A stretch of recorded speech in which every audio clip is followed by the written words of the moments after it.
네, 안녕하십니까. 실전투자대의 수상자 김 대표입니다. 자, 오늘 분석해드릴 종목 화일약품입니다. 자, 화일약품 제가 엊그제 영상 촬영을 했었고, 자, 전일 8%대 하락 이후에 금일 소폭 반등을 하고 있습니다.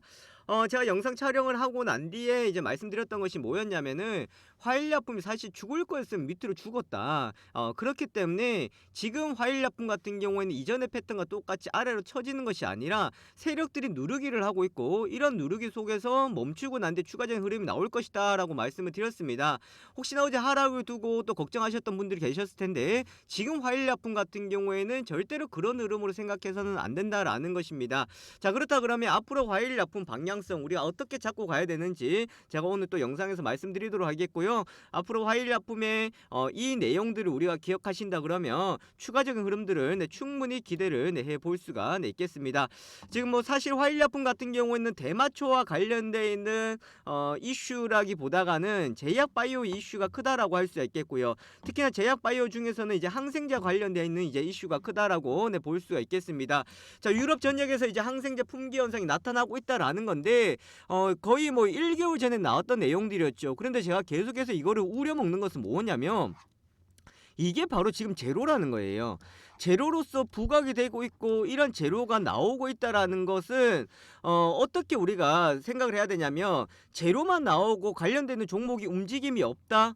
그러면 이거는 의미가 없습니다. 그런데 이 내용이 나오고 관련되는 관련주들이 상승을 하든 차익 물량이 나오든 반등을 하든 계속적인 이제 움직임을 주고 있다라는 것은 무엇입니까? 이 재료가 움직임을 줄 만한 요인이 충분하다라고 볼 수가 있다라는 겁니다. 자, 그러면 우리가 보통 재료가 나왔을 때에 이 재료가 단발성인지 아니면은 조금 더 중기적으로 봐야 되는지 아니면 장기적인 재료인지를 판단을 해야 되겠죠.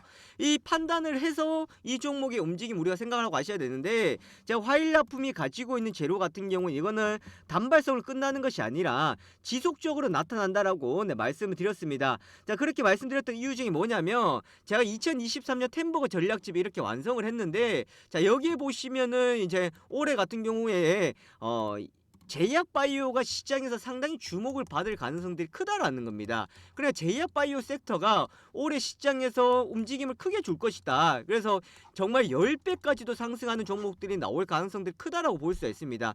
이 말은 뭐예요? 제약바이오가 움직임을 주고 있기 때문에 화일약품 같은 경우에는 똑같은 제약주로서 이슈가 될 수밖에 없을 거고 관심을 받을 수밖에 없다라는 것을 둘 수가 있겠습니다.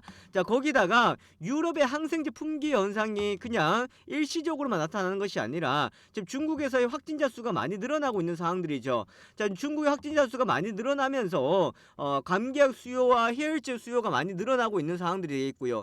자, 그러면서 당연히 폐렴과 관련되어 있는 이제 이슈로 갈 수밖에 없는데, 해열제부터 항생제까지 수요 폭증과 품귀 현상에 대한 소식이 삽시간 웨이보와 중국 SNS에 확산되고 있다라는 내용을 우리가 직접 보셨지 않습니까? 그죠?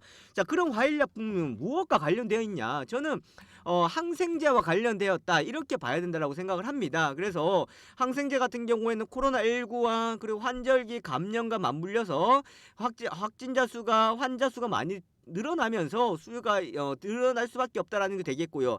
지금 유럽 같은 경우는 지금 공장도 못 돌리고 있고, 지금 항생제 처방도 하지 말아라고 이야기가 나올 정도로 이슈가 되고 있습니다. 자, 그렇다면 이런 이슈가 지금 뭐 1, 2주에 끝나겠습니까? 아니죠. 겨울 내내 이제 이슈가 될 것이고요. 그리고 2023년도 같은 경우에는 제약바이오가 움직이기 때문에 겨울 내내 끝났다고 하더라도 23년도의 움직임들이 지속될 가능성들이 크다라고 볼 수가 있겠습니다. 자, 이런 포인트로 본다 그러면 화일약품 당연히 우리가 가장 탑픽으로 꼽고 봐야 되겠죠. 거기다가 자, 몇 가지 말씀을 드렸는데, 지금 제가 이렇게 영상 촬영하는 동안 움직임 아주 좋은 모습 보이죠? 이 호가창 보십시오. 아주 훌륭하다, 훌륭해. 그죠? 훌륭하다라는 겁니다. 이런 호가창은. 네, 아주 밑에서 물량을 많이 매집해서 움직임을 주겠다라는 겁니다.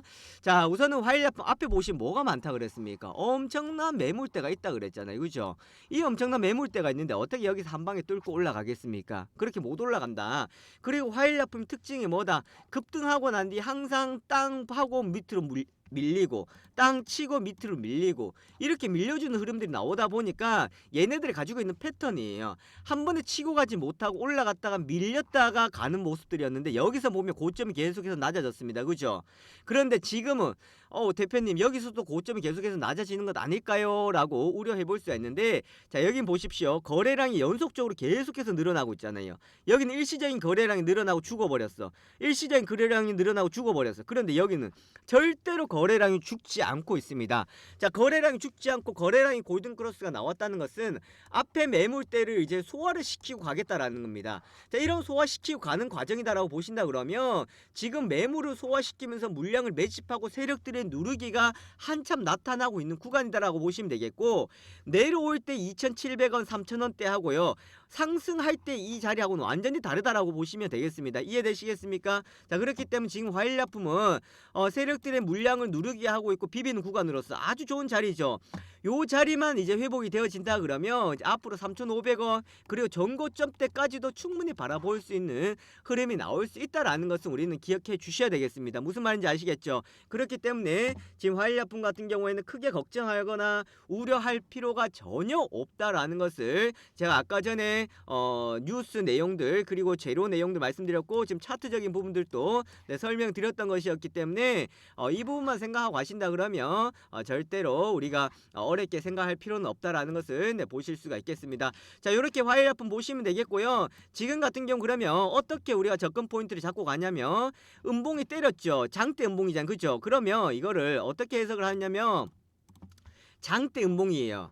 장대 음봉에서 오늘은 장대 양봉으로 멈춘 겁니다. 그럼 역주행 캔들이죠. 그럼 역주행 캔들은 뭡니까? 떨어지려고 하는 것을 멈춰줬다라는 건데 제가 생각할 때는 아주 좋은 맥점 라인이 나왔다고 보여지거든요. 자, 그 라인대가 얼마냐면은 자, 화면에 보시면은 바로 요 자리라고 보여집니다. 이 자리 1차적으로는 2,800원대 그 다음으로 본다 그러면은 한 2,900원대 2,800원대 2,900원대를 라인으로 잡고 가세요. 이해되시겠어요? 자 2,800원대 라인을 한번 잡고 그 다음에 2,900원대 요렇게만 잡고 간다 그러면 여기서는 뭐냐면 단기 지지받는 박스 그 다음 2,900원 돌파하면 이제 눌러주고 땅 한우 쏘는 구간입니다. 이해되시겠죠? 자 이렇게 참고하시면 되겠습니다. 자 여기까지 보도록 하겠고요. 제가 앞으로 또 영상 촬영하면서 필요한 것들 많이 안내 드리도록 할 테니까 구독하기 좋아요 눌러주시면서 영상 올라올 때마다 같이 시청해 주시면 되겠습니다. 여기까지 보도록 하겠습니다. 감사합니다.